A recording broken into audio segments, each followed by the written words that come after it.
Well, the BJP's crucial national executive meeting has got underway in Bangalore today, and one of the key issues that the party is going to focus on is how to counter the opposition's campaign on the land bill and the increasing perception that appears that the party is anti-farmer.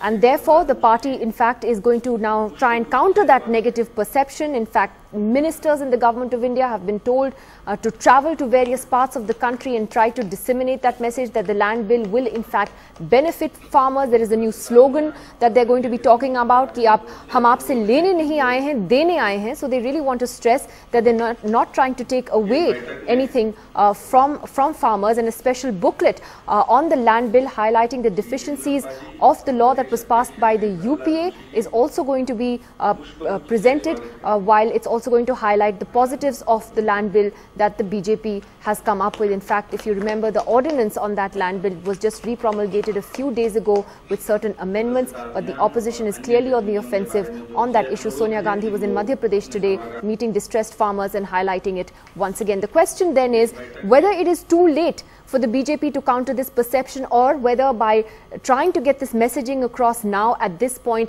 it is something that will work. We have Dr. Arvind Virmani, the former Chief Economic Advisor to the Government of India, here in the studio with us. Sachin Pilot, Congress leader, also joins us tonight. Mr. Kirit Somaiya still with us. Mr. Somaiya, to you first, would you concede that there is a perception that the BJP is battling today, that it is being seen as anti-farmer? Would you say that that is the biggest challenge the party faces today? I think the challenge is for development. What has happened in last 10 years, that we want to correct and we want to put economy on the right track. It is an inclusive economy taking into confidence all strata of the society. That is the real challenge. Whether it is the land bill, coal or mining. Now in coal and mining, we could got the support of the parliament regarding land amendment. We are continuing our efforts to convince all parliamentarians, or at least the maximum parliamentarian, that what is the better for the country. And you know that the BJP want everybody's views, inclusive growth, inclusive parliamentary politics. And that's why now we have accepted around 8-9 amendments. We would once again go back to parliament to win over them. Okay, well, you sound confident that you'll win over them. And before I come to Sachin Pilot and you get drawn into that political debate, I'll ask Dr. Arvind Virmani this question, that whether you believe that the BJP has not been able to sell its version of the land bill properly and effectively. Yeah, I was slightly disappointed that the groundwork had not been laid. Certainly many of us, many economists who work on development, who want faster economic growth and inclusive growth, were arguing that we need to amend that land bill.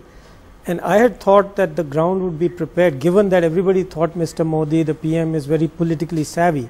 So it was slightly disappointing. But I don't think it's too late still. So in some sense, that is the thing, to get the facts as the government sees them before the public. And of course, opposition, we know, you reported, is also trying to give their version of the facts, and then people will judge. So I think it's not too late, and I think it needs to be done. Do you believe, though, that part of the problem has been the mixed messaging that's also come from the BJP? You know, whether it was supporting the original UPA law, and then they did an about turn on that. And even now, if you look at statements from BJP leaders in the last couple of weeks, first they said that, well, we're willing to take on amendments, we're willing to make changes, we're willing to accommodate. And now they seem to be going on this offensive that, no, we're going to defend this bill come what may. Has that been part of the problem? Well, I mean, it's one has to remember why people like me were opposed to that land bill. It is heavily bureaucratic. You know, the whole land market is completely controlled by the states. You can't sell land, you can't buy land, you can't lease, rent. I don't mean in all 30 states. I mean, there are all kinds of variation, but by and large, every aspect of land is controlled. And this bill added another huge layer of bureaucracy on top of it. So that part I don't think has been brought out. I don't know why.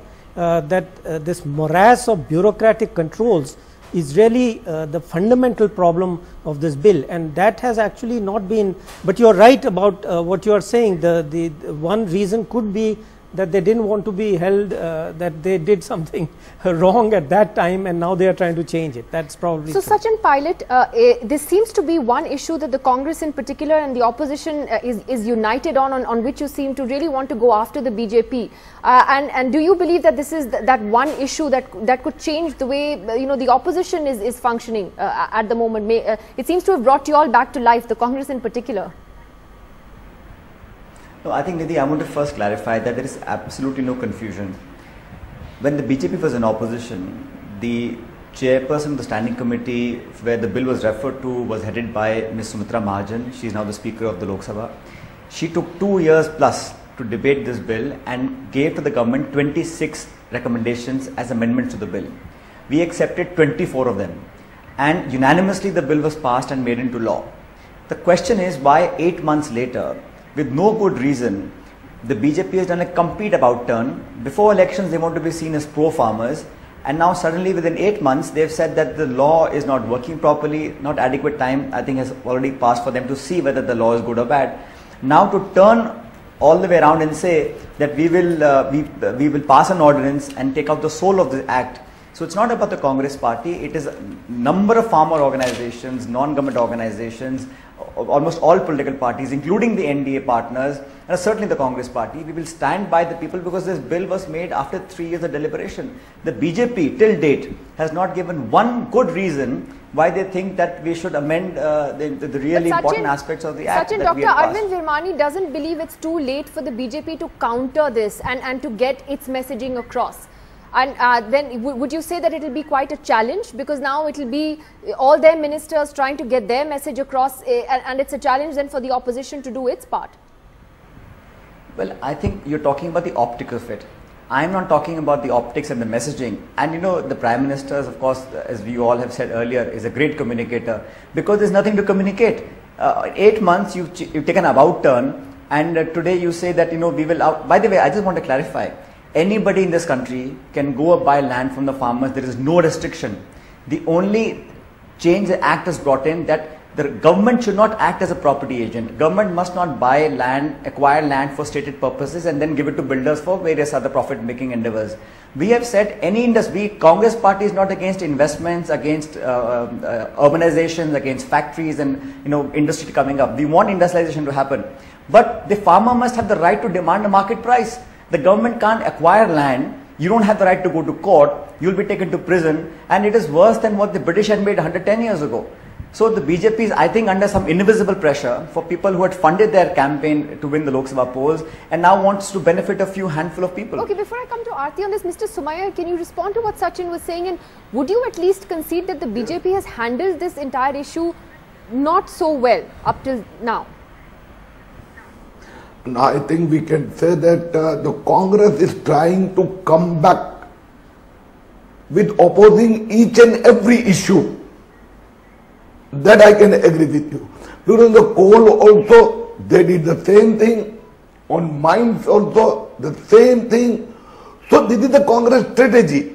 They want to confuse them. Due to confusion, they think that they will come out aggressively and they will be able. Now my friend Sachin says, a builder, government is trying to perform as an agent of builder. I know Sachin knows who has given this suggestion for this amendment. When you are talking that the BJP tried to communicate, we communicated with the state government. State government means state government. We did not differentiate who is the chief minister, belong to Congress party or TDP or BJP. Now there are the suggestions which have been accommodated, reflected in an amendment. Few of them have come from the Congress chief minister, with the state chief minister who belong to Congress. So we can't label that he is the builder's representative. Then also, we agreed the flexibility clause have been accommodated, that the land and the development is a major responsibility to be shared by the state also. But you're not conceding that amendment, you don't think that the BJP has failed to sell it. You don't think that Dr. Arvind Virmani, as an economist, is saying that he believes that the BJP didn't get the right messaging across? You don't think that it could have been better? I will agree, accept that there is a need to do more. As just now I was trying to tell one more point, that now we have included the flexibility clause. Let the state decide. Let the state government take the final decision. So there is a need, and that's what we are going to discuss in Bangalore. Okay, Aarti, now you as a journalist and as a commentator, when you look at how this is all playing out, it's clearly a big issue for the BJP National Executive. Clearly the BJP is worried about how this is playing out. Clearly, Nidhi, it's very much on the back foot on this issue. I mean, to send your finance, to rush your finance minister to villages in Rajasthan where farmers are in distress, to, you know, pay sort of sympathy, to pay, you know, sympathy to them. I mean, obviously the BJP feels that this tag of being anti-farmer is sticking. Now, and apparently the other day, you know, the Prime Minister called all the ministers of state for a big meeting at his residence, where again he sent the same message to them, that they must start traveling out to villages to spread the message that this bill is not anti-farmer. So, I mean, obviously they're feeling that burden. Now, the question is, you know, land is a very emotive issue, Nidhi. Historically, it's been an emotive issue. I mean, look what happened in the Soviet Union when Stalin tried to enforce collectivization. How many thousands of farmers were gunned down? You're going to be attacked for this roundly for making this comparison, you know, where. I mean, it's obviously not, I mean, you know, it's not a strict comparison, but I'm just saying it's a very emotive issue with farmers. But the BJP should have done the groundwork before they tried to bluster their way with an ordinance amending the land. And you also feel the messaging was mixed? Completely, completely. And even now, I mean, they had their own Kisan, you know, Morcha out, you know, protesting against it. And you know, then they had to put in these amendments, you know, bowing to pressure from the Kisan. Is it a double whammy for the government? Because on one hand, they're facing these perception problems with regard to the land bill, and then you have the way the weather has wreaked havoc in the last few weeks, unseasonal rains, crops, farmers in distress. It's all just happened together. Does that just add to their problems? And when you have an election coming up in a few months from now, do you fear that then there will be some compromises made on the reforms that you so keenly await? They are, of course, two completely different things. Historically, the way you know, these weather events are handled, for example, droughts, etc., it really affects elections 6 to 9 months to 12 months hence. So I don't see likely any effect of the bad weather immediately on the political situation, because people know that they judge the intentions and then the actions, you know, when you are in distress. So I don't think those two things can get mixed up right now. But politically, as you pointed out, the opposition is trying to color the government for political purposes for the future. And it's not all about the land bill. So that is why these visits to distressed areas was important. But coming back to the land bill, it is really about development. You know, there are many things in it which still people are not objecting. But as I said, the key changes which are needed is the bureaucratization.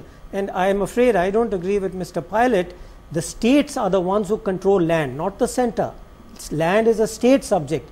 And you look through the land laws of every state, it's a jungle of controls. Each one has a different one. You can't lease in, lease out, you can't rent. There are all kinds of restrictions and controls. So, and just to take a small dig at you, I think in some ways we are stuck in what happened 75 years ago. We still think no, not her, not you. No, we're only saying that we developed the bill, the Land Acquisition Act. We still think of the whole agricultural situation as if it was 75 years ago before partition.